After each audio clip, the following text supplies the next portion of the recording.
We are living in a time where more than technology and geopolitics, which is traditionally the two themes that we spend a lot of time on this podcast on, it's trade and tariffs and Trump. Three other T's that are dominating headlines. President Trump has loved tariff for 40 years now, but the reason he loves them keeps changing. Fundamentally, I think what it comes down to is the president really likes tariffs. It makes him the center of attention. It feeds into a zero-sum view of the world.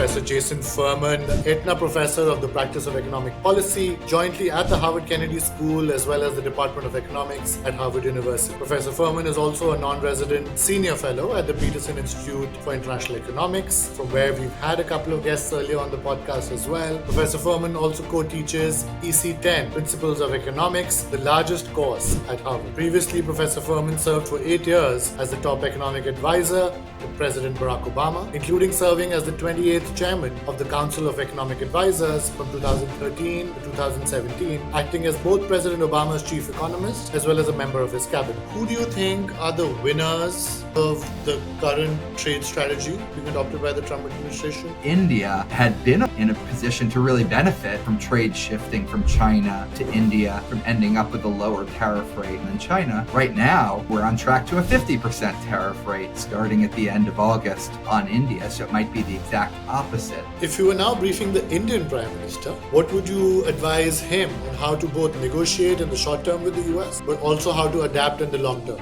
Do you think Trump will strike a deal with India ultimately? Other than countries like Mexico, do you find any other countries have played their cards? One has heard now arguments that China has played their hand very well by bringing out their key leverage point in the form of their control over rare earth minerals. You said you were surprised that countries didn't band together because together they might have had much greater leverage over the US. Why do you think that didn't happen? I thought to myself, wow, if Canada and Mexico, which are part of this three-part trade agreement with the United States, can't stay together, how are other countries around the world going?